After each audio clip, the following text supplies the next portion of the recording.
I stood in the back of the church, watching my former best friend marry the man who was supposed to be my husband. And the craziest part?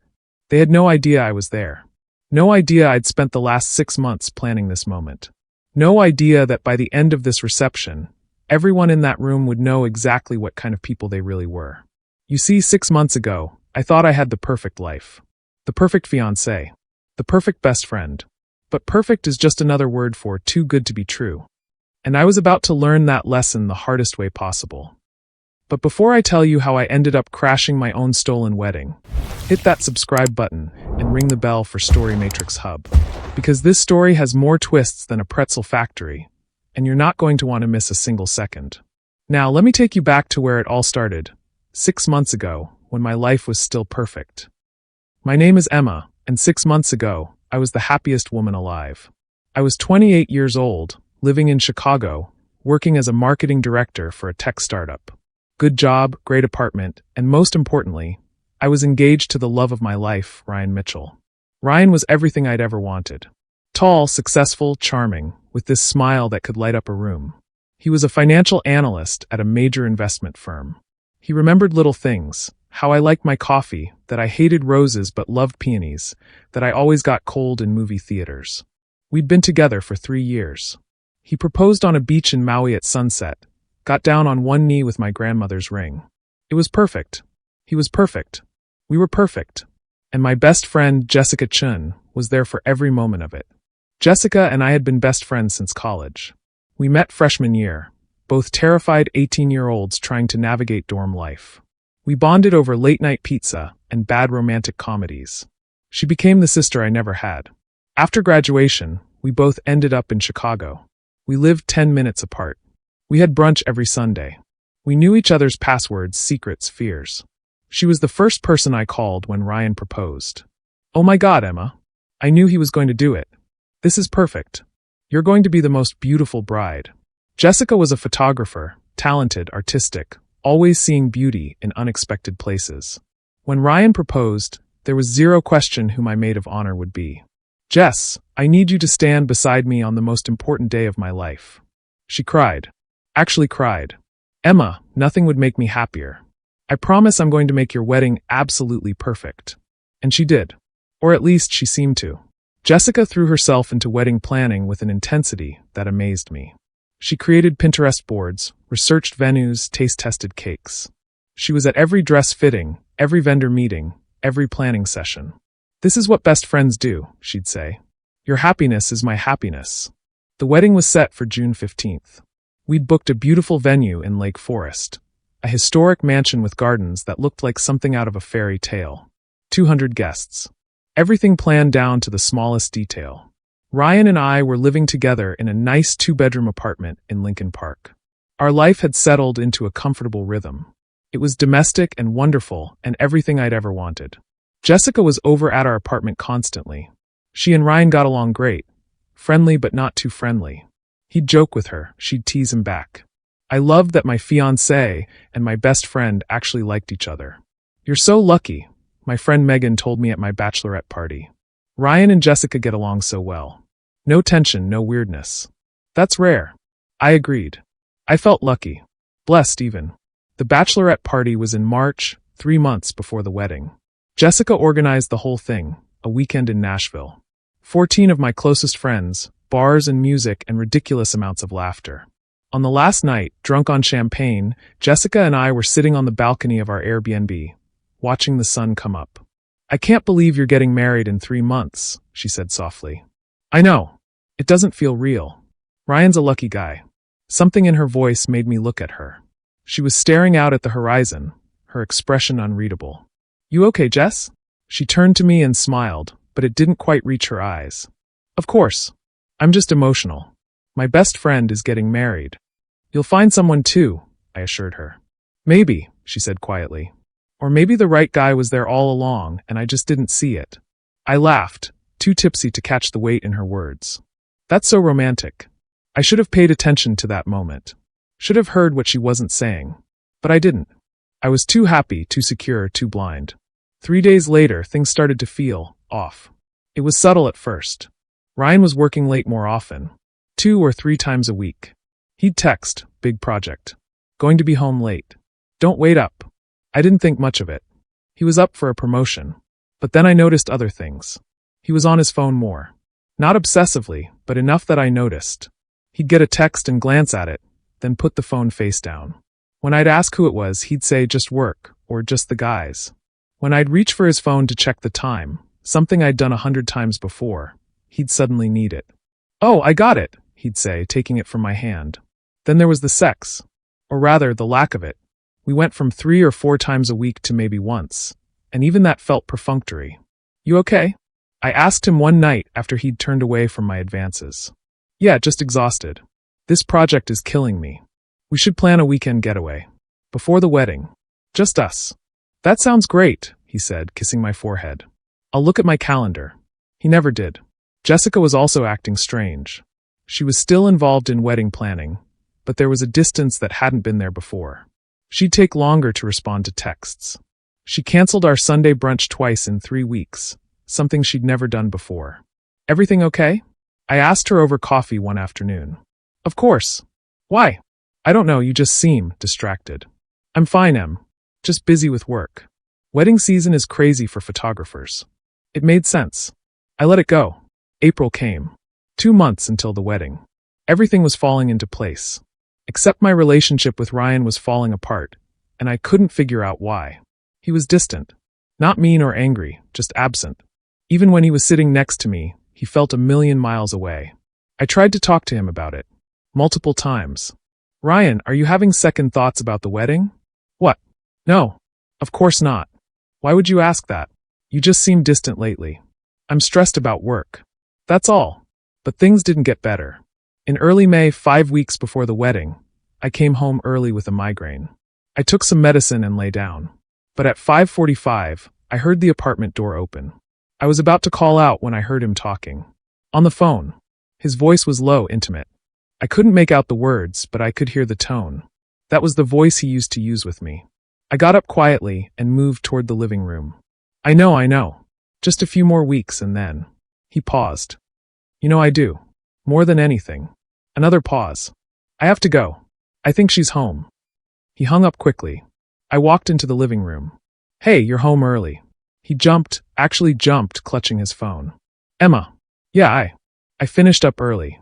How are you feeling? Better. Who were you talking to? Just a colleague. About the project. Sounded like more than a colleague. His face went pale. What do you mean? You were using your intimate voice. The one you used to use with me. Emma, you're being paranoid. It's the migraine talking. But I wasn't being paranoid. Over the next week, I paid closer attention. And I noticed things. Ryan's cologne had changed. He was using something more expensive. He'd started going to the gym more. He'd bought new clothes. Designer shirts. Better jeans. And his phone.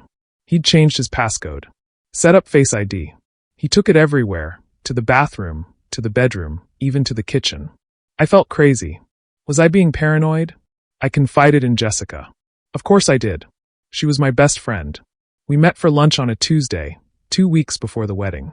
Jess, I think something's wrong with Ryan. Her face went white. What do you mean? He's being so weird. Distant. Secretive. I heard him on the phone the other day, and he sounded so intimate. Jessica was silent for a long moment. Emma, are you sure you're not just stressed? Wedding planning is intense. Maybe. But it feels like more than that. Have you talked to him? Directly? I've tried. He keeps saying it's work stress. Jessica reached across the table and squeezed my hand. Her hand was shaking. I'm sure it's nothing. Ryan loves you. He proposed to you. You think so? I know so. But she wouldn't meet my eyes. I should have known then. All the signs were there. But I was in denial. 1 week before the wedding, I decided to do something I'd never done before. I went through Ryan's laptop. He was in the shower. His laptop was open to some work spreadsheet. I sat down, heart pounding, and opened his email. Nothing suspicious in his work email. I checked his personal email. Nothing there either. Then I saw it. A minimized browser window. I clicked it. Gmail, but not his main account. An account I'd never seen before. Email protected. And there, in the inbox, dozens of emails. All from email protected. My hands were shaking as I clicked on the most recent one, dated yesterday. Tomorrow. 3 p.m. Our spot. I need to see you before this all ends. I need to touch you one more time. I know it's risky, but I can't help it. 5 more days and we can finally stop hiding. I love you. Always have, always will. J. Jessica. The world tilted. I felt like I was going to throw up. I clicked on another email from 3 weeks ago. I hate this. I hate lying to her. But what choice do we have? She'd never understand. Just a few more weeks, baby. Just a few more weeks, and then we can be together. Really together. Last night was perfect. Your apartment is becoming my favorite place. I love waking up next to you. I love you. J. Another email from a month ago. I know you feel guilty. I do too. But Ryan, we can't help how we feel. We didn't plan this. It just happened. And it's real. What we have is real. More real than what you have with her. 5 more months and then we're free. We can tell her. We can finally be together.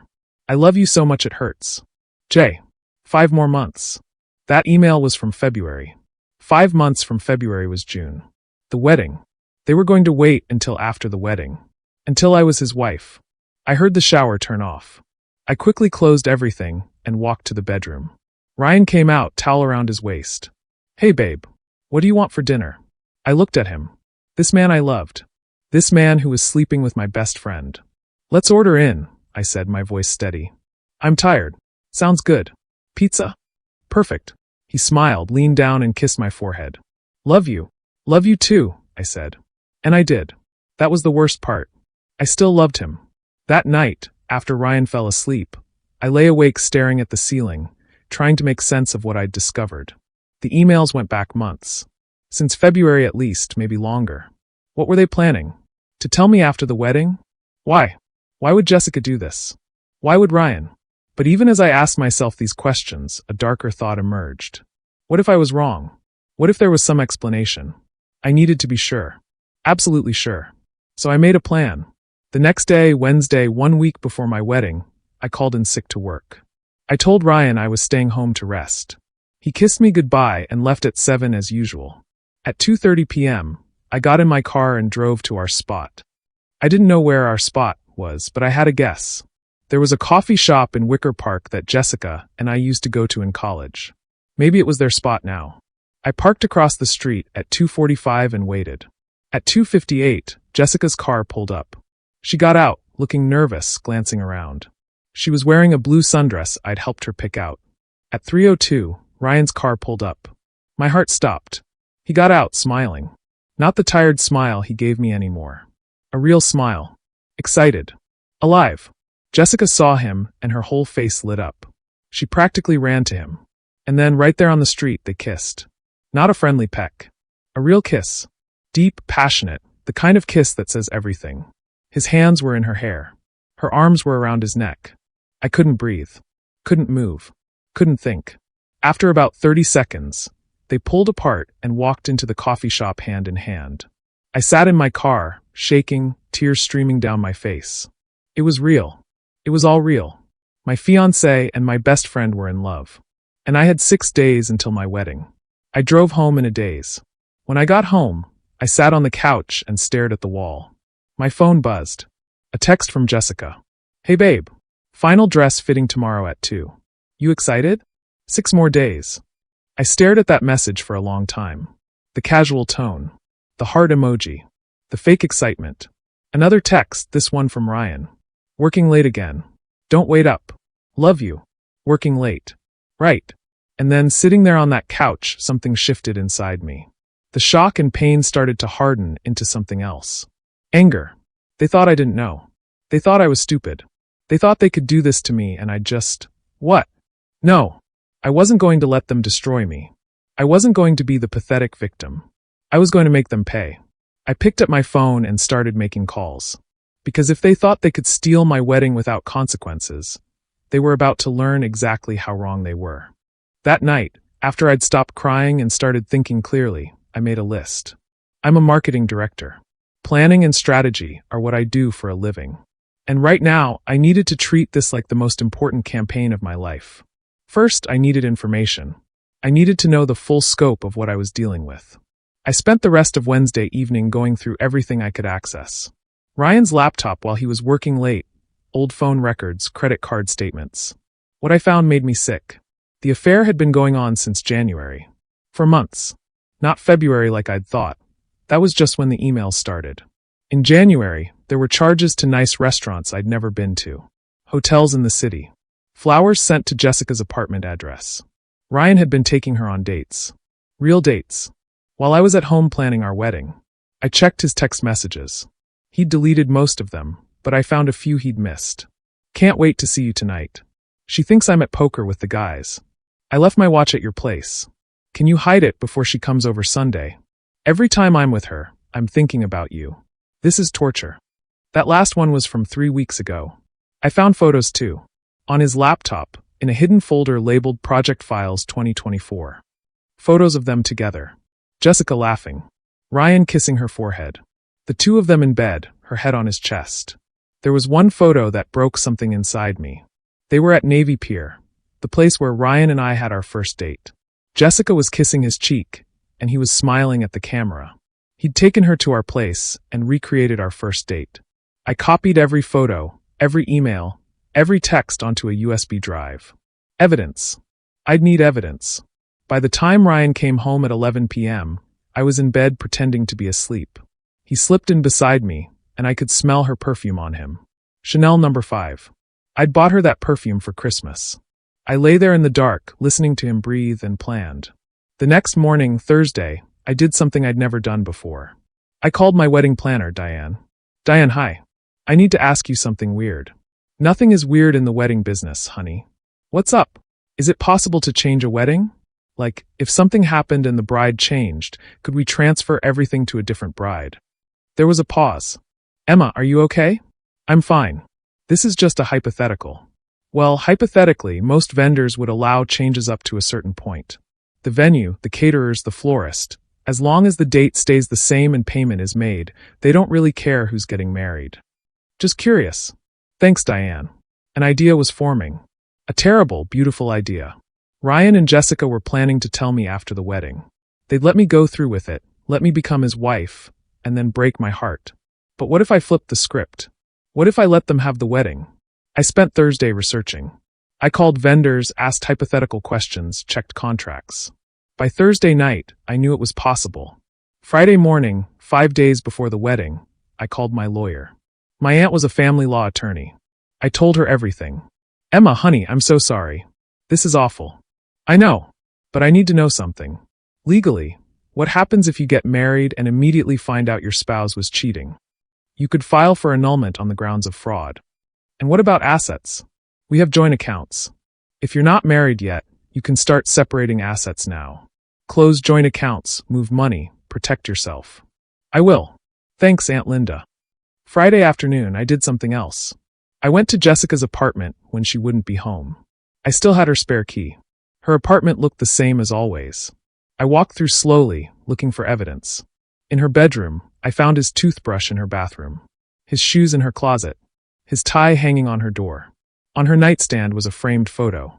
Ryan and Jessica, looking at each other with such love. But the worst thing was in her desk drawer. A notebook. With plans. Wedding plans. Not my wedding plans. Their wedding plans. Pages and pages of notes in Jessica's handwriting. June 16th, tell Emma. Have to be gentle but firm. Venue options for our wedding, prefer fall, maybe October? Honeymoon ideas. Ryan wants Italy, I want Japan. Guest list. Obviously can't invite anyone from Emma's side. We'll lose some friends. Worth it. On the last page. This is terrible. This is awful. I'm the worst friend in the world. But I can't help it. I love him. I've loved him since the first time Emma brought him home. I tried to ignore it. But when he kissed me at her bachelorette party weekend, everything changed. Wait, her bachelorette party? But Ryan wasn't at my bachelorette party. The guys had their own thing. They went to Murphy's for the game. Ryan told me. Oh God. Ryan had been in Nashville. During my bachelorette party. With Jessica. While I was drunkenly celebrating, they were together. That conversation on the balcony with Jessica. Maybe the right guy was there all along. She wasn't being wistful. She was confessing. And I'd been too drunk to hear it. I took photos of every page, then put everything back and left. By Friday night, I had my plan. I called Diane again. Diane, I need to make some changes to the wedding. Emma, what's going on? I can't explain right now, but I need you to prepare 2 sets of programs. The regular ones with Ryan and me, and a backup set with Ryan and someone else. Emma, please Diane. I know this sounds crazy, but I need you to trust me. There was a long pause. Yes. But Emma, you're scaring me. I'm scared too. But I promise, this will make sense soon. Saturday morning, 4 days before the wedding, I went to the bank. I withdrew half of everything in our joint accounts and opened a new account in just my name. Then I went to our apartment and started quietly packing my things. Not everything. I didn't want Ryan to notice. But important things. Documents, jewelry, photos. I stored everything at my parents' house. Emma, honey, what's going on? My mom asked. I told her everything. My mom cried. My dad looked like he wanted to commit murder. We'll cancel the wedding, Dad said immediately. No, I said. I have a better idea. I told them my plan. They thought I was crazy. They might have been right. Emma, this could backfire, Mom warned. Maybe. But they deserve to be exposed. Sunday, 3 days before the wedding, was our final meeting with the pastor. Ryan and I sat in Pastor Mike's office, holding hands, as he talked about the sanctity of marriage, commitment, honesty, and trust. I almost laughed. Do either of you have any reservations? Pastor Mike asked. No, Ryan said quickly. We're ready. Emma? Any concerns? I smiled. No concerns. I'm ready too. Ryan squeezed my hand. I love you, he whispered. I love you too, I whispered back. And it wasn't entirely a lie. I did still love him. That's why this hurt so much. After the meeting, Ryan suggested lunch at my favorite Italian place. He ordered my favorite wine. We talked about the wedding, the honeymoon, the apartment we were planning to buy. He was so good at pretending. Emma, he said, reaching across the table. I know I've been distant lately. I'm sorry. Work has been crazy. But I want you to know that I love you. I'm so excited to marry you. I looked into his eyes. I love you too, I said. When we got home, he pulled me close and kissed me. Really kissed me, the way he hadn't in months. Wanta. He trailed off, his meaning clear. I almost said no. But then I thought, this is the last time. So I said yes.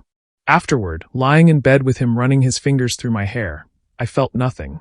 No connection, no warmth. Just emptiness. I can't wait for Saturday, he murmured. Everything's going to be perfect. Yes, I said. Everything's going to be exactly as it should be. Monday morning, 2 days before the wedding, Jessica texted. Brunch today? Final maid of honor check-in. Your big day. The audacity. I texted back. Sounds perfect. Noon at the blue door? Perfect. Love you. At noon, I walked into the blue door. Jessica was already there, looking beautiful in a yellow sundress. She stood up and hugged me tight. Oh my God, 2 more days. How are you feeling? I sat down, both excited and nervous. It's going to be so beautiful, Em. Everything we planned is going to be perfect. Yeah, about that. I looked at her. Jess, I need to ask you something. Her smile faltered. Of course. Anything. Are you happy for me? Really, truly happy? What? Emma, of course I am. You're my best friend. Because if you had any reason to think this wedding shouldn't happen, you'd tell me, right? She went pale. Emma, what are you? You'd tell me, right? That's what best friends do. Emma. Her voice was shaking. Is everything okay? I'm not having second thoughts. Are you? Second thoughts about what? About standing beside me on Saturday. About watching me marry Ryan. We stared at each other. The air was thick with everything unsaid. She broke first. Emma, I love you. You're my best friend. I would never do anything to hurt you. That's good to know, I said, my voice cold. Because if you ever did something unforgivable, I don't know what I'd do. Emma, you're scaring me. I smiled. Nothing. Wedding jitters. Let's order. We had brunch. We talked about the schedule, the final details. Jessica showed me her dress and asked if it looked okay. You look beautiful, I said honestly. Ryan's going to love it. Her face went red. What? I mean, everyone's going to love it. She laughed nervously. When we parted ways, she hugged me. I love you, Em. I'm so happy for you. I love you too, Jess. See you Saturday. Tuesday, the day before the wedding, was chaos. The rehearsal was at 5 p.m. Before that, I had final dress fittings, last-minute calls, 1,000 tiny details. I also had one more thing to do. I called every single person on our guest list. All 200 of them. Hi, this is Emma. I know the wedding is tomorrow, but I wanted to personally invite you to stay after the ceremony for a very special announcement. Trust me, you won't want to miss it. Some thought it was odd. Most just thought I was an excited bride. Only my parents and Aunt Linda knew what I was really planning. The rehearsal was torture. We walked through every moment. Where we'd stand, when we'd speak, how we'd exchange rings. Jessica stood beside me the whole time. Ryan's best man kept making jokes about old ball and chain. Ryan laughed, but I noticed him glancing at Jessica every few minutes. She glanced back. After the rehearsal, there was a dinner. Both families, the wedding party, close friends. My parents barely spoke to Ryan. They knew everything. Ryan's parents were lovely, talking about how excited they were to welcome me to the family. If only they knew. Jessica gave a toast. To Emma and Ryan. I've watched their love story from the beginning. Tomorrow, they're going to promise to love each other forever. And I know they mean it. Because what they have is real. What they have is... She paused, looking at Ryan. Everything I've ever dreamed of. Everyone clinked glasses. No one else caught the double meaning. After dinner, Ryan and I were supposed to spend the night apart. Tradition. He'd stay at his brother's place. I'd stay at my parents'. I'm going to miss you tonight, Ryan said, kissing me goodbye. But tomorrow, you're going to be my wife. Finally. Finally, I echoed. I drove to my parents' house. My mom had made up my old bedroom. You sure you want to go through with this? Mom asked. I'm sure. It's not too late to just cancel. Yes, it is. It's been too late since the moment they decided to do this. Revenge isn't going to make you feel better. Maybe not, but at least I'll feel something other than humiliated. That night, I barely slept. At 2 a.m., my phone buzzed. A text from Ryan. Can't sleep. Too excited. I love you, Emma. Tomorrow is going to be the best day of our lives. I stared at that text for a long time. Then I typed back. It's definitely going to be unforgettable. See you at the altar. I woke up at 6 a.m. on June 15th, the day I was supposed to become Mrs. Ryan Mitchell. My mom was already awake, making coffee. How are you feeling? Surprisingly calm. That's either a very good sign or a very bad sign. We'll find out in a few hours. The morning passed in a blur. Hair and makeup at 8 a.m. The photographer arriving at 9, not Jessica.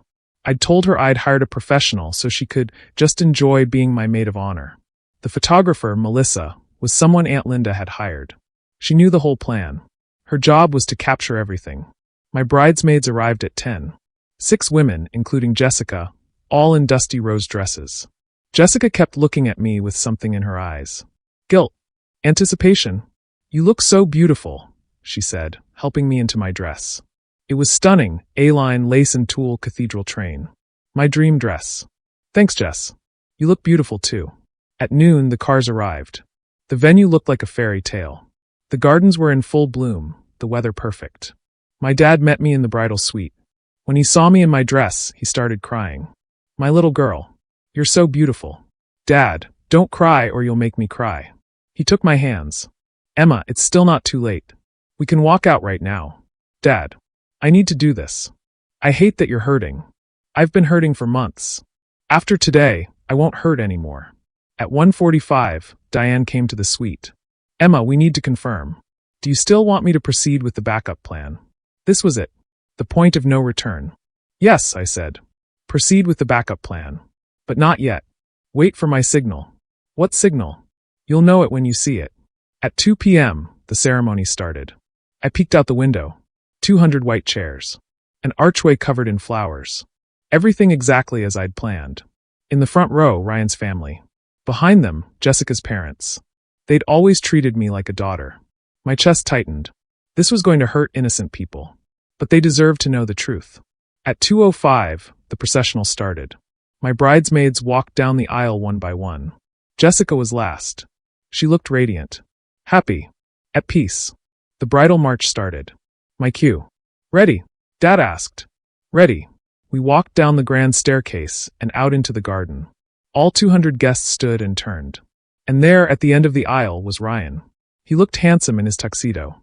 When he saw me, his expression changed to awe.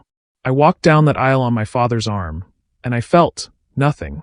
No joy, no nervousness. Just cold determination. When I reached the altar, Dad placed my hand in Ryan's. Take care of her, Dad said, his voice carrying a warning. I will, Ryan promised. Liar. We stood facing each other as Pastor Mike began. Dearly beloved, we are gathered here today to witness the union of Emma Chun and Ryan Mitchell. I tuned out the words. Instead, I looked at Ryan. This man who'd proposed to me on a beach. Who'd said he wanted to grow old with me. Who'd been sleeping with my best friend while I planned our wedding. If anyone here has any reason why this couple should not be joined in marriage, speak now or forever hold your peace. Silence. No one spoke. I wanted to laugh. I had a reason. The best reason. Pastor Mike continued. Marriage is a sacred covenant, built on trust, honesty, and unwavering commitment. Trust. Honesty. The irony was almost too much. Ryan, do you take Emma to be your lawfully wedded wife? Ryan squeezed my hands. I do. His voice was steady. Confident. He looked me right in the eyes. Emma, do you take Ryan to be your lawfully wedded husband? Everyone was looking at me. 200 pairs of eyes. Waiting for me to say those two little words. I looked at Ryan. Then at Jessica, standing beside me, holding my bouquet. And I smiled. Actually, I said, my voice clear and steady, I don't. The crowd gasped. Literal gasps. Ryan's face went white. Emma, what? I don't take you to be my husband. Because you're already taken. Aren't you, Ryan? Emma, what are you doing? His voice was panicked. I turned to address the crowd. I'm so sorry to do this in front of everyone. But you all deserve to know the truth. You took time out of your lives to come here and support what you thought was a real marriage. But it's not real. It's a lie. Emma, stop, Ryan hissed, trying to grab my arm. I pulled away. For the past 4 months, my fiancé has been having an affair. With my maid of honor. More gasps. People turned to look at Jessica, who was frozen, her face ash white. Emma, that's not, I never, Ryan was stammering. You never what? Never slept with Jessica? Never told her you loved her? Never planned to leave me for her right after this wedding? I reached into my bouquet. Hidden in the flowers was my phone. I pulled it out and held it up. I have emails. Text messages. Photos. I've seen you together. I know everything. Ryan looked like he was going to be sick. Jessica was crying, mascara running. I spent this week documenting everything. I could have canceled this wedding quietly. But I wanted you all here. To witness this. To see what kind of people they really are. I turned to Jessica. You were my best friend. My sister. I trusted you with everything. And you betrayed me in the worst possible way. Emma, I'm sorry, she sobbed. I'm so sorry. I never meant. You never meant to fall in love with my fiancé? You never meant to sleep with him while I planned my wedding? You never meant to stand beside me today, knowing you were going to steal my husband. She couldn't answer. She was crying too hard. I turned back to Ryan. And you proposed to me. You said you wanted forever with me. And all the while, you were planning forever with her. Emma, please. Let's talk about this privately. No, we're doing this here. In front of everyone. Because they deserve to know. I signaled to Diane, who was standing at the back. She nodded and hurried away. Here's what's going to happen, I said. I'm not marrying Ryan today. But someone is. Ryan looked confused. What? Diane returned with new programs, passing them out to the guests. People were reading them, looking shocked. The new programs read, Jessica Chun and Ryan Mitchell invite you to share in their joy as they unite in marriage. You two want to be together so badly? I said. You love each other so much? Then get married. Today. Right now. In front of everyone. Emma, you can't be serious, Ryan said. I'm completely serious. The venue is paid for. The food is ordered. The cake is made. The honeymoon is booked. Take it. Take all of it. Jessica was shaking her head. No. No, we can't. Why not? This is what you wanted, isn't it? To be with Ryan? To have the wedding? Here it is. Take it. The crowd was silent, watching this unfold like a car crash. Ryan's mother stood up. Emma, honey, I don't understand what's happening. Ask your son, Mrs. Mitchell. Ask him how long he's been sleeping with my best friend. Mrs. Mitchell turned to Ryan, horror on her face. Ryan, is this true? He couldn't answer. His silence was answer enough. All the vendors have been notified, I continued. The marriage license can be transferred. Pastor Mike, you can marry them instead, can't you? Pastor Mike looked shell-shocked. Technically yes if they both consent. Perfect. So what do you say? I turned to Ryan and Jessica. Ready to get married? Emma, please, Jessica begged. Don't do this. Don't do what? Give you exactly what you wanted. You love each other, right? That's what your emails said. My voice cracked on that last part. For a moment, my composure slipped. But I pulled it back. So here's your choice, I said. Either you get married right now, in front of everyone, and prove that what you have is real love worth destroying my life for. Or you admit that it was just an affair. Just betrayal with nothing meaningful behind it. Ryan and Jessica looked at each other. Really looked at each other. And in that moment I saw it. The truth. They didn't want to get married. They wanted the thrill. The secrecy. The forbidden romance. But actual marriage? Actual commitment? They looked terrified. We can't, Ryan finally said. Emma, we can't do this. Why not? Because you don't actually love her. No, it's not, I do love her, but what? But you don't love her enough to marry her? You loved her enough to cheat on me. But not enough for this. Jessica spoke up, barely a whisper. Emma, I do love him. But not like this. Not with everyone watching. Not with you standing here. Why? Guilty conscience finally kicking in. She nodded, tears streaming. Yes. Yes, I'm guilty. I'm so sorry. What I did was terrible. But I can't marry him like this. I turned to Ryan. And you? Ready to marry Jessica? He looked at her. Then at me. Then at his parents, the crowd, the pastor. No, he said quietly. I'm not. And there it was. The truth we all needed to hear. They'd risk everything for an affair. But they wouldn't commit when it actually mattered. Then I think we're done here, I said. I picked up my skirts and walked down the aisle. Every person turned to watch me go. No one said a word. Behind me, I heard Jessica collapse into sobs. Ryan saying her name. His mother demanding answers. Chaos erupting. But I didn't look back. I kept walking, my head high, until I reached the mansion. In the bridal suite, I closed the door and finally let myself collapse. I'd done it. I'd exposed them. I'd made them face the consequences. But I didn't feel victorious. I didn't feel relieved. I just felt empty. A knock on the door. My mom. Emma? Honey, can I come in? Yeah. She entered. Are you okay? I laughed bitterly. No. But I will be. The guests are confused. Some are leaving. Some are staying. No one knows what to do. Tell them to stay. Tell them the reception is still happening. The food is paid for. They might as well eat and drink. Emma. Please, Mom. I need people to stay. Trust me. She looked at me for a long moment, then nodded. Okay. After she left, I sat there in my wedding dress, staring at myself in the mirror. I looked beautiful. The dress was perfect. My hair and makeup were flawless. But I wasn't a bride. Not anymore. Another knock. Aunt Linda. It's done, she said. I've filed all the paperwork. All joint accounts are frozen. The apartment lease is being transferred to your name only. Thank you. Emma, what you did out there, that took courage. Or insanity. Maybe both. She smiled sadly. But I'm proud of you. At 3:30, an hour after the ceremony that didn't happen, I walked downstairs to the reception. I expected it to be empty. But it wasn't. About half the guests had stayed. 100 people, drinking, whispering. Ryan and Jessica were nowhere to be seen. They'd left immediately. But their families were still there. Ryan's parents, looking devastated. Jessica's parents, looking furious. My friends were there. My co-workers. People who'd supported this relationship. And now they knew the truth. I walked to the center of the room. Someone saw me and gasps rippled through the crowd. I picked up a microphone. Thank you all for staying.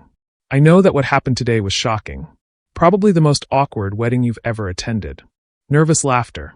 But I'm glad you're here. Because you deserve an explanation. I nodded to Melissa, the photographer. She set up a laptop and projector. On the screen behind me, an image appeared. One of the emails between Ryan and Jessica. I hate lying to her. But what choice do we have? Just a few more weeks and we can be together. Gasps from the crowd. I clicked to the next slide. Another email. When he kissed me at her bachelorette party weekend, everything changed. Jessica's parents made a sound like they'd been punched. Another click. A photo. Ryan and Jessica at Navy Pier kissing. Another click. A text message. Can't wait to see you tonight. She thinks I'm at poker with the guys. Click. Click. Click. Email after email. Text after text. Photo after photo. Ryan's mother was crying. Jessica's father looked like he wanted to break something. I found out about this a week ago, I said. I could have canceled quietly. But I wanted you all to know. because some of you would have blamed me, would have wondered what I did wrong. I looked around the room. So I'm showing you this so you know, I did nothing wrong. They did this. They chose this. I clicked to one final slide. Jessica's notebook. June 16th, tell Emma. Have to be gentle but firm. They were going to wait until tomorrow. Until I was his wife. Then tell me. They were going to let me marry him, knowing they were in love. The crowd was silent, stunned. So yes, what I did today was dramatic. It was public and messy. But they were going to be cruel too. They just planned to do it privately. I turned off the projector. Now the reception is still on. The food is amazing. The bar is open. So please eat, drink, dance. Celebrate the fact that I dodged a bullet. I raised my glass. To honesty. To truth. And to never settling for someone who doesn't deserve you. The crowd hesitated, then slowly people raised their glasses. To honesty. And just like that, the awkward tension broke. People started talking, moving toward the bar. My wedding reception had turned into the world's most dramatic party. The reception lasted 4 hours. Some people left early, but most remained. People kept coming up to me. Emma, I'm so sorry. You're so brave. You deserve so much better. Ryan's parents approached around 6 p.m. His mother had been crying for hours. Emma, we're so sorry. We had no idea. I know. I'm sorry too. What he did, it's unforgivable, Mr. Mitchell said. We raised him better than that. Jessica's parents approached later. Her mother looked devastated. Emma, we're mortified. You were like a daughter to us. It's not your fault, Mrs. Chun. My friends circled around me. We're going to key his car, Megan announced. We're going to blast them on social media, Sarah added. No, I said. Don't. I've done what I needed to do. Now I just want to move on. By 8 p.m., the reception was winding down. People trickled out. Finally, it was just my family and a few close friends. Come on, my mom said. Let's get you out of this dress and go home. So I went back to my childhood home. My mom helped me out of the wedding dress, carefully hanging it. We'd spent $3,000 on that dress. I'd worn it for 3 hours. I put on sweats and crawled into my old bed. My mom sat beside me. I'm proud of you, she said. What you did today took incredible strength. I don't feel strong. I feel destroyed. You're allowed to feel destroyed. What they did was terrible. Mom, what if I'm not okay? What if I can't get over this? You will. It'll take time, but you will. And we'll be here every step of the way. I wanted to believe her. But lying there in the dark, I felt like I'd never be okay again. The next morning, Sunday, I woke up to my phone exploding. 247 missed calls. 583 unread texts. Hundreds of notifications on social media. The wedding had gone viral. Someone had posted about it online. Not the professional photos, but accounts of what happened. Descriptions of me exposing them. And then someone leaked photos. Cell phone pictures. Me at the altar. Ryan and Jessica looking horrified. The projection screen showing their emails. I opened Instagram. I'd been tagged in dozens of posts. OMG you guys, I was at the craziest wedding yesterday.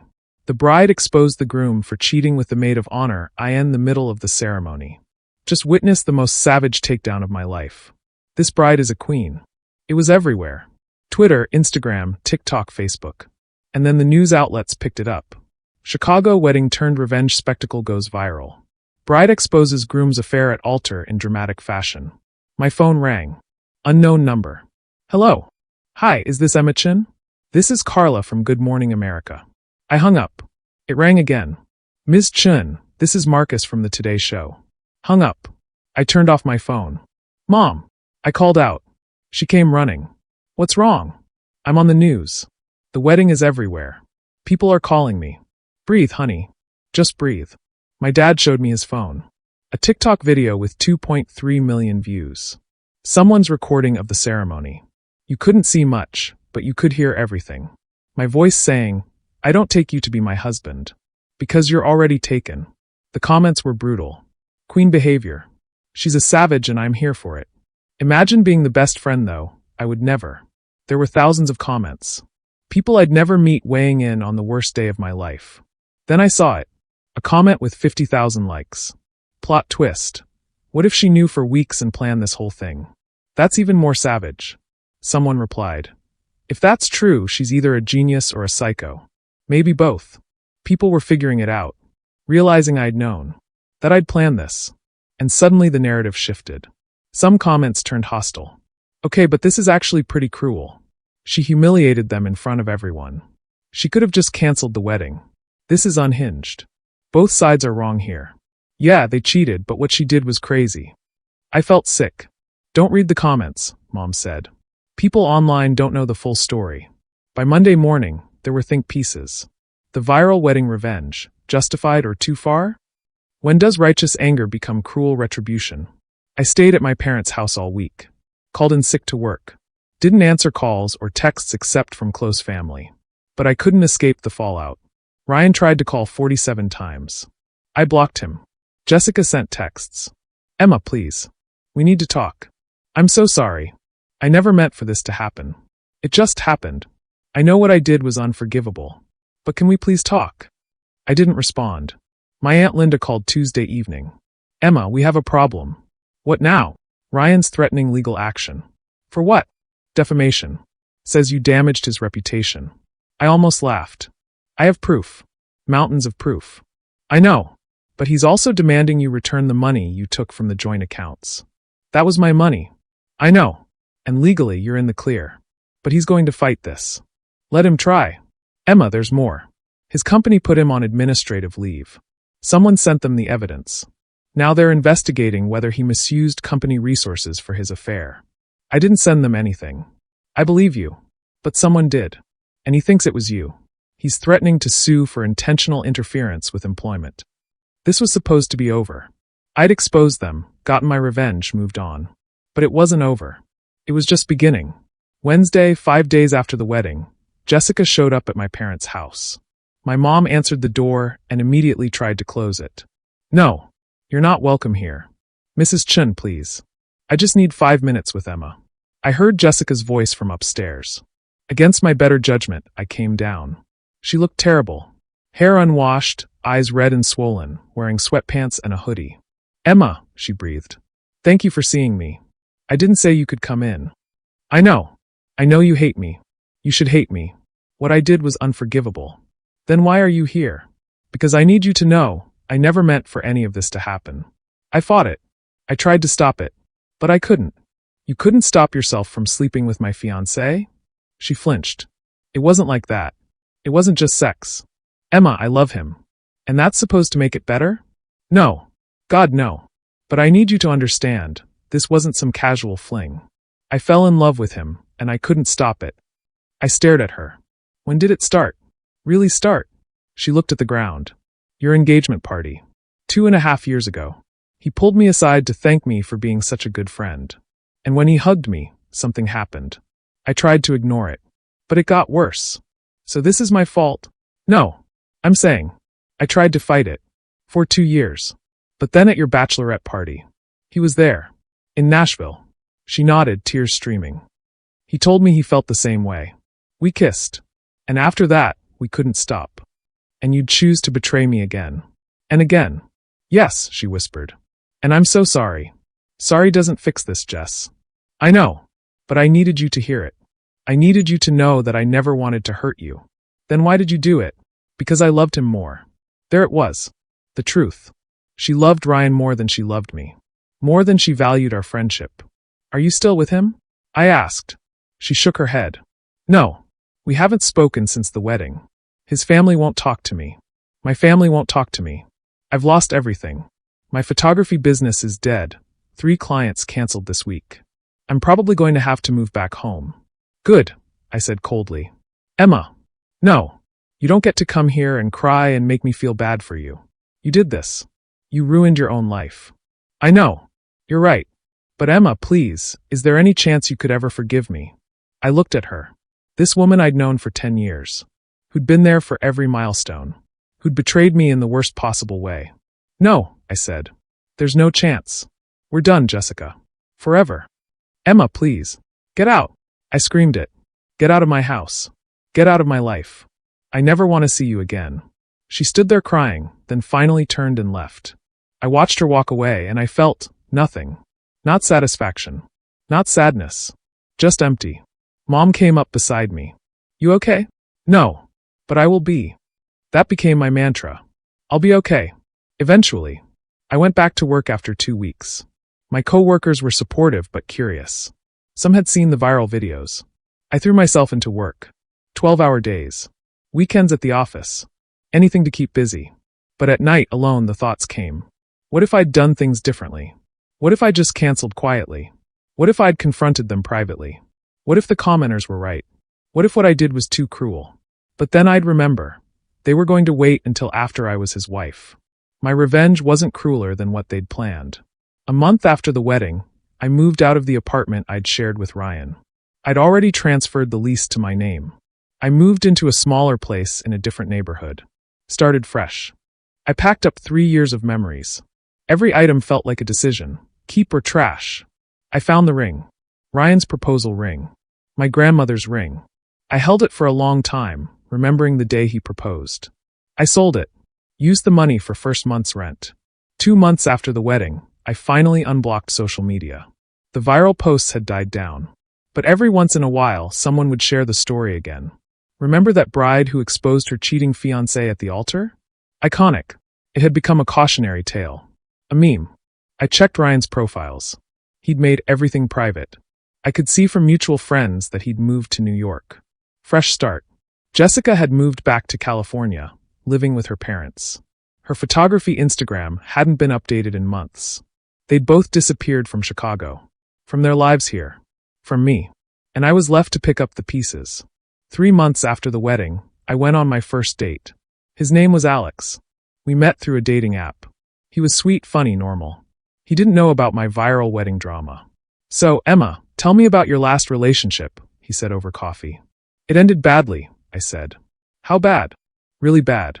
He cheated. It was messy. I'm sorry. When did it end? 3 months ago. He winced. That's pretty recent. Are you sure you're ready? Honest answer? No. But I said, I think so. I'm trying to be. We went on 3 dates. He was nice. I felt nothing. On the 4th date, he kissed me, and I had a panic attack. I'm sorry, I gasped. I thought I was ready, but I'm not. He was kind about it. Told me to take my time. I never called him back. For months after the wedding, I started seeing a therapist. Dr. Sarah was in her 50s with kind eyes. Tell me why you're here, she said. I told her everything. And how do you feel about what you did? She asked. I don't know. Sometimes justified. Sometimes like a monster.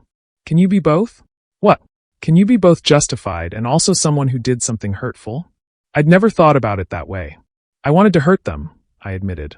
I wanted them to feel as humiliated as I felt. And did it work? Do you feel better? No, I whispered. I feel worse. Because now I'm not just the woman who got cheated on. I'm the woman who went viral for revenge. I'm the cautionary tale. The crazy ex. Are you crazy? I don't know. Am I? I think you were in pain. And you made a choice about how to handle that pain. Was it the healthiest choice? Probably not. But does it make you crazy? No. Over the next few months, we unpacked everything. You created a spectacle because you wanted to control the narrative, Dr. Sarah said in one session.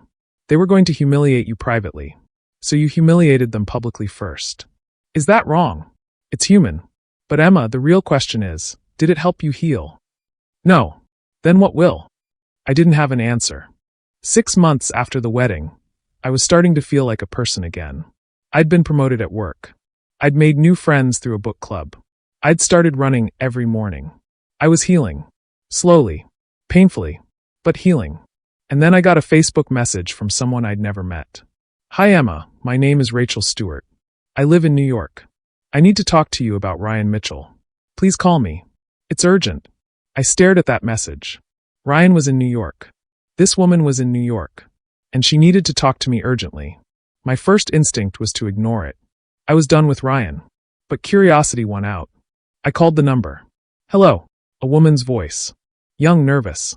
Hi, this is Emma Chin. You messaged me about Ryan. Oh, thank God. I know this is weird, but I had to reach out. Why? Who are you? I'm Ryan's girlfriend. My stomach dropped. His girlfriend? Yes. We've been together for 4 months. He moved here in August, and we met at work. He told me he'd just gotten out of a long relationship. He seemed sweet. We started dating. Okay. But then yesterday I found something. I was at his apartment, and his laptop was open. I saw an email notification from someone named Jessica. My blood went cold. It said, "Miss you. When can I see you again? I can fly out next weekend if you're free. Love you." Oh my God. I confronted him. Asked who Jessica was. He told me she was his ex, that it was over. But something felt off. So I Googled her name with his. And I found everything. The viral wedding. The affair. All of it. "I'm so sorry," I said automatically. "I'm sorry," she countered. I had no idea. But here's the thing. After I found out, I looked at his texts. Emma, he's been texting Jessica the entire time we've been together. They've been planning to meet up. He's been telling her he loves her. He's cheating on you with Jessica? Apparently. And from the texts, it sounds like they've been in contact since right after your wedding. They didn't stop. They just paused. I sat down. "Emma, I'm calling because I wanted to warn you. But also because I want to do what you did. I want to expose him. Rachel, trust me. Revenge doesn't make you feel better. Maybe not. But letting him get away with it feels worse." We talked for another hour. She told me everything. How charming Ryan had been. How genuine he'd seemed.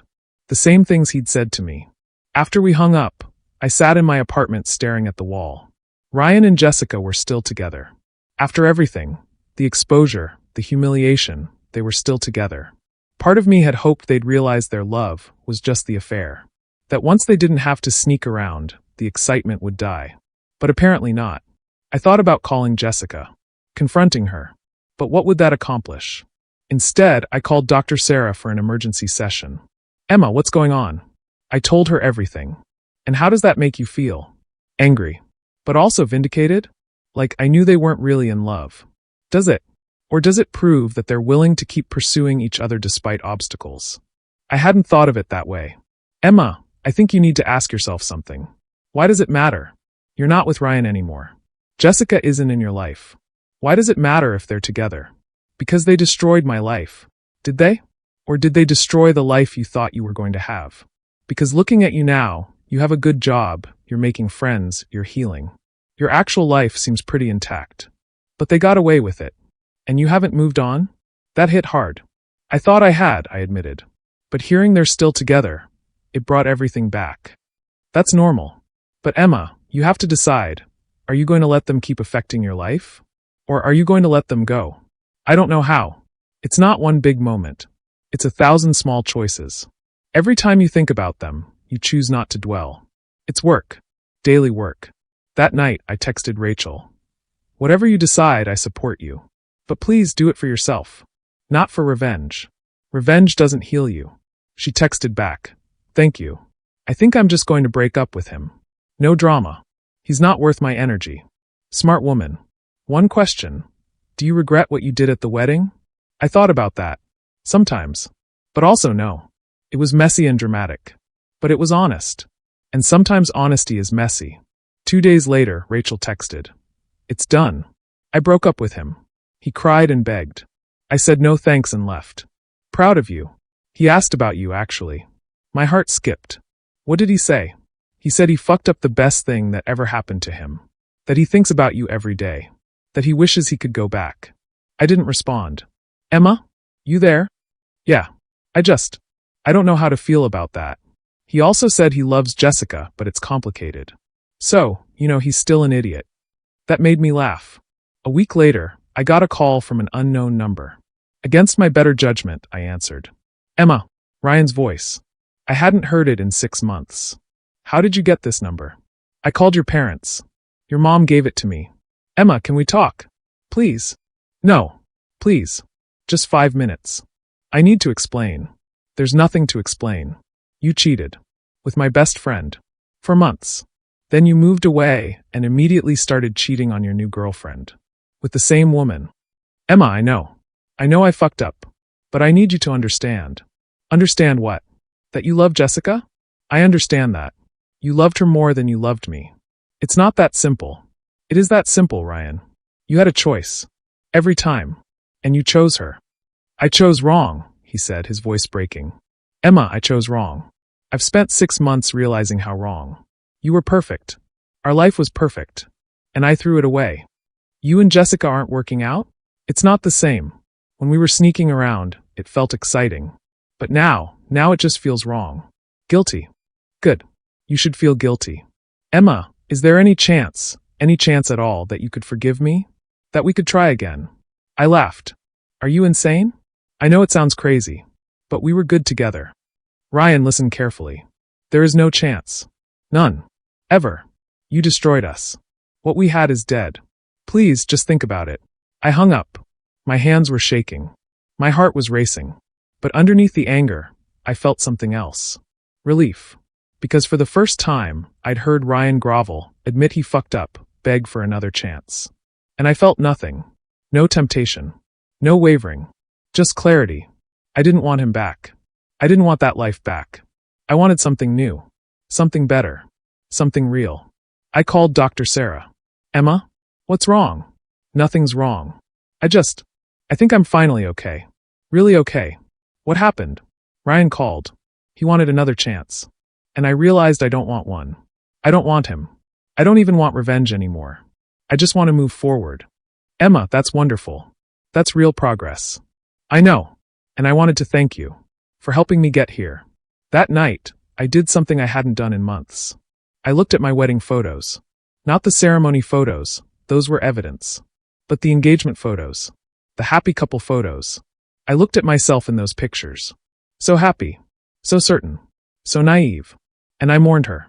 That Emma who thought she had it all figured out. But I also celebrated her. Because she'd survived. She'd been broken and rebuilt herself into something stronger.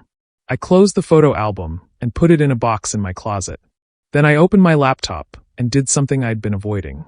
I deleted every email. Every text. Every photo. Every piece of evidence. I didn't need it anymore. It was over. Really truly over. 8 months after the wedding that wasn't, I was invited to a charity gala through work. I almost didn't go. Fancy events felt triggering. Too much like wedding planning. But my therapist had been encouraging me to say yes to things. To not let the past steal my future. So I bought a new dress, did my makeup, and went. The gala was beautiful. Downtown Chicago, fancy hotel, open bar. I mingled with coworkers, made small talk. And then I saw her.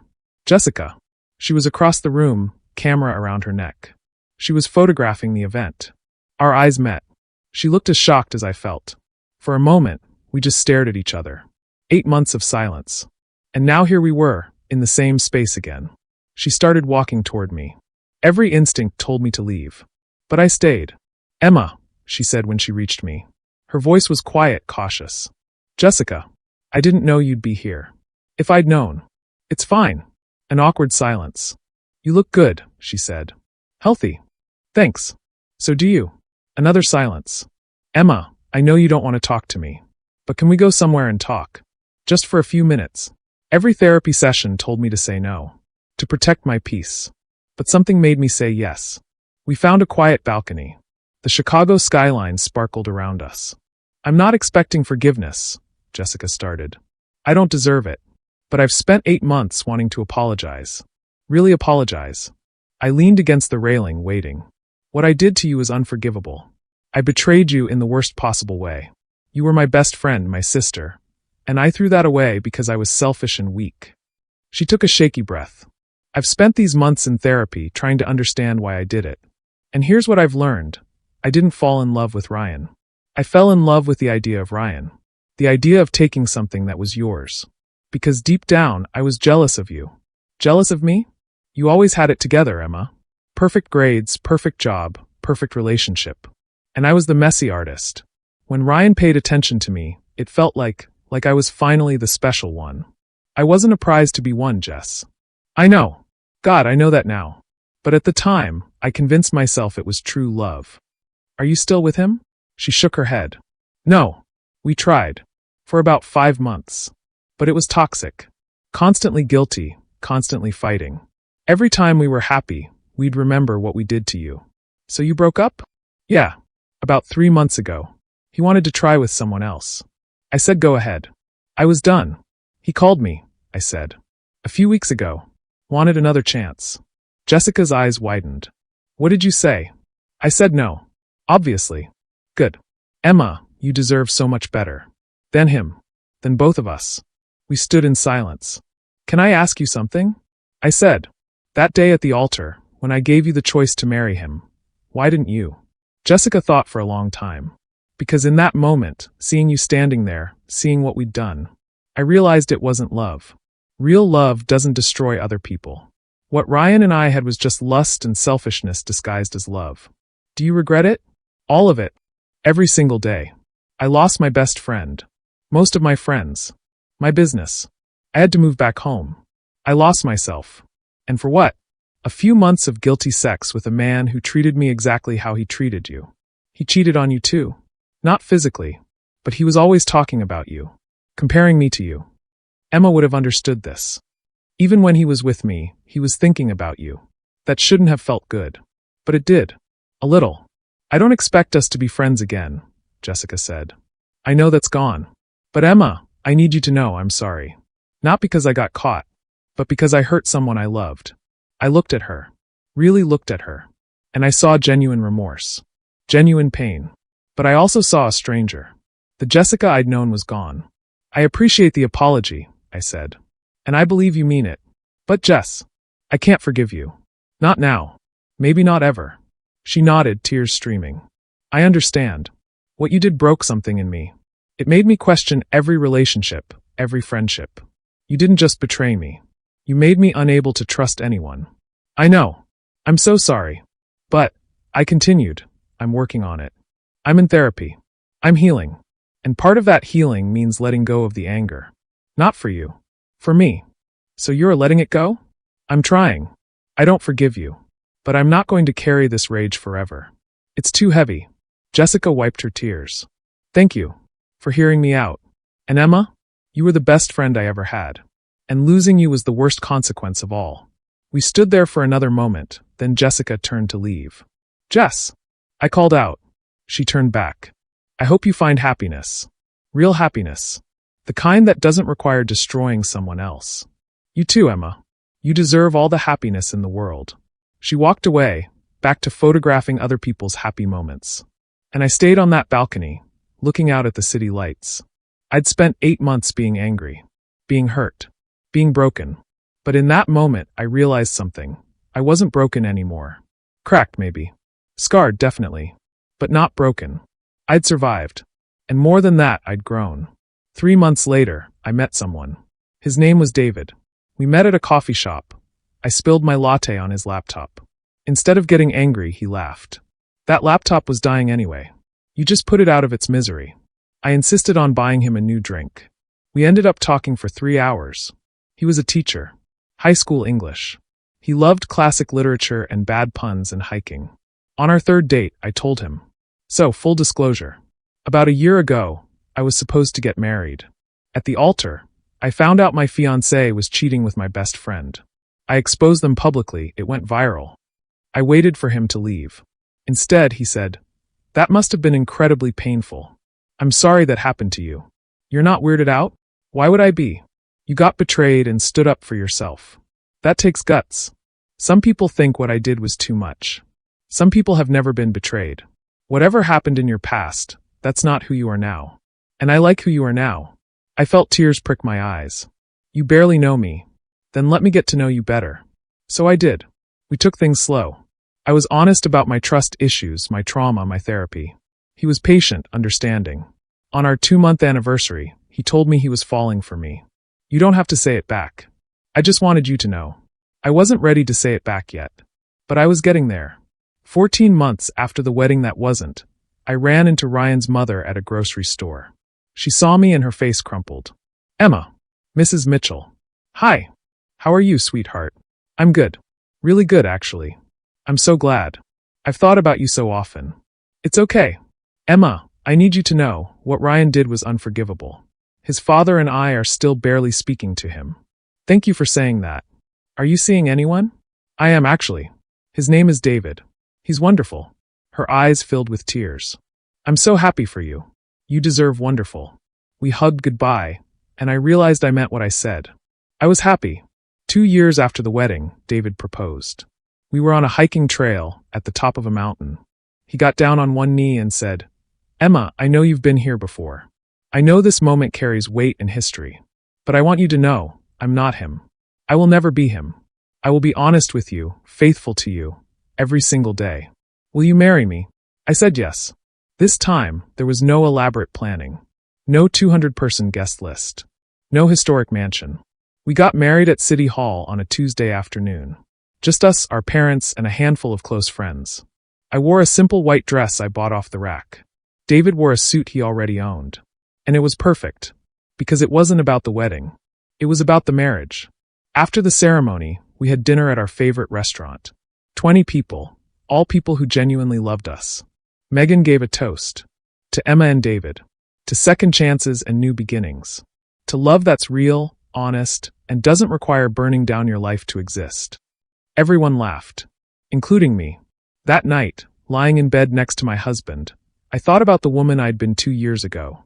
Standing at that altar, exposing Ryan and Jessica, creating that viral moment. She was brave. Hurt.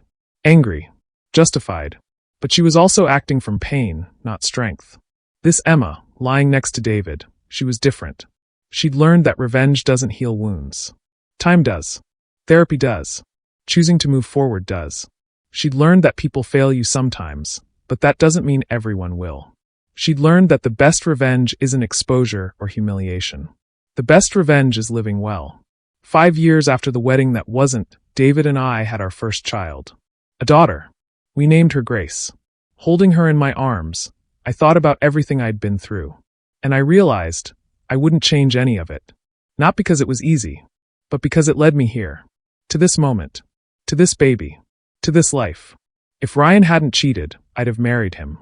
I'd probably be divorced by now. If I hadn't exposed them, I'd have carried that secret forever. If I hadn't gone through all of it, the betrayal, the revenge, the viral humiliation, the therapy, the healing, I wouldn't be who I am now. A mother. A wife. A stronger, wiser version of myself.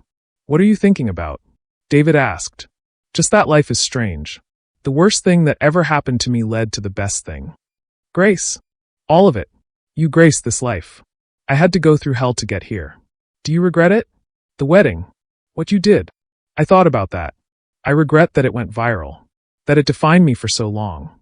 That it hurt innocent people. But I don't regret exposing them. They deserved it.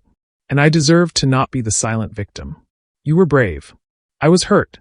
There's a difference. Can't you be both? I smiled. Yeah, I guess you can be both. 10 years after the wedding that wasn't, I was at a coffee shop when someone sat down across from me. I looked up. It was Ryan. We stared at each other for a long moment. He looked different. Older. Graying. Lines around his eyes. Diminished somehow. Emma, he said. I'm sorry, I didn't mean to bother you. I just saw you and I. It's fine, I said. Because it was. 10 years later, seeing him didn't hurt. How are you, he asked. I'm good. Really good. You? I'm okay. Living in San Francisco now. Working for a startup. That's good. An awkward silence. I heard you got married, he said. Had kids. 2 kids. Grace is 5. Henry is 2. That's wonderful. Congratulations. Thank you. Another silence. Emma, I know this is weird, but I've wanted to apologize. Really apologize. For years. Ryan, it's been 10 years. We don't have to do this. Please. I need to say this. I sighed. Okay. What I did to you is unforgivable. I was selfish and cowardly. I've spent 10 years regretting it. You were the best person I've ever known. I appreciate that. I know it doesn't change anything. But I wanted you to know you were right. About everything. Jessica and I were toxic. We broke up after a year. I've been in relationships since, nothing serious. And every time I compare them to you. And they all fall short. Ryan, I'm not asking for another chance. I know that's gone. I just wanted you to know, you were the one. And I fucked it up. I looked at him. This man I'd once loved so much. And I felt nothing. No anger, no pain, no lingering love. Just pity. I forgive you, I said. He looked shocked. You do? Yeah. It took me a long time. But yes. I forgive you. Thank you. God, Emma, thank you. But Ryan, I need you to understand something. I forgive you because I'm happy now. Because my life is better than it ever would have been with you. Not because what you did was okay. I know. You taught me valuable lessons. About trust, about my own strength. So in a weird way, I'm grateful. Grateful. Not for the betrayal. but for the growth that came from surviving it. He nodded slowly. You always were stronger than me. No, I just chose different priorities. We sat for another moment, then Ryan stood up. I'm glad you're happy, Emma. Really glad. You deserve it. So do you, Ryan. I hope you find it. He walked away, and I realized I meant it. I did hope he found happiness. Not because I still cared about him, but because holding on to anger was exhausting. And I was done being exhausted. That night, I told David about running into Ryan. How do you feel? He asked. Like I finally closed the book. Really closed it. Good. You ready to move on completely? I think I already have. He kissed me. I'm proud of you. We've come so far. You helped me heal. You healed yourself. I just stood beside you. That was the truth. The healing was mine. I'd done that work. I'd made those choices. And now, finally, I was free. So that's my story. The story of how my best friend tried to marry my fiancé. The story of my revenge and its aftermath. The story of betrayal and healing and finding happiness again. If I could go back and do it differently, would I? Honestly? I don't know. Part of me wishes I'd handled it privately. That I'd canceled quietly and moved on with dignity. But part of me knows that public exposure was necessary. For accountability. For making sure everyone knew the truth. For refusing to be the silent victim. Did it make me feel better? In the moment, yes. Long term? No. Revenge doesn't heal wounds. But healing? That's a choice. 1,000 small choices, every day. The choice to get out of bed when you want to hide. The choice to trust again when you're terrified. The choice to love again when you've been destroyed. The choice to forgive, not for them, but for you. It's been 10 years since that wedding day. 10 years since I said I don't. And you know what? I don't regret saying I don't. I regret the pain it caused innocent people.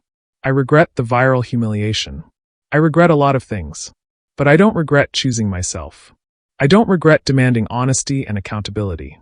Because that choice, that moment of saying, no, this isn't okay, that started my healing. Not the revenge. The boundary.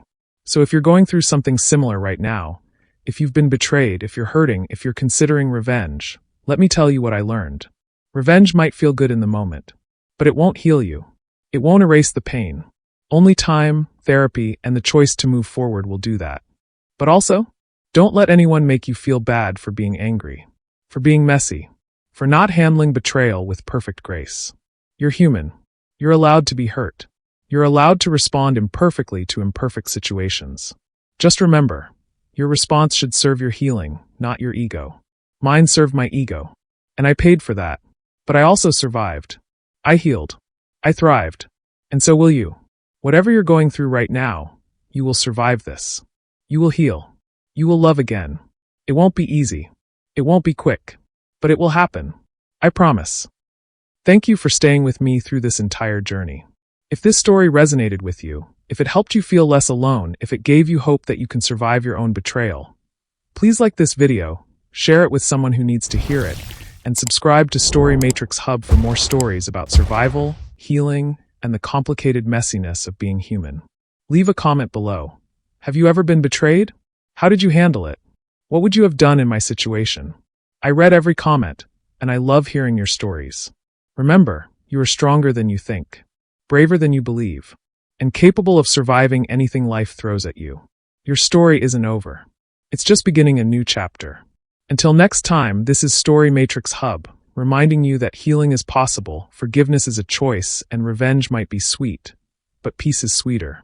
Stay strong. Stay hopeful. Stay true to yourself.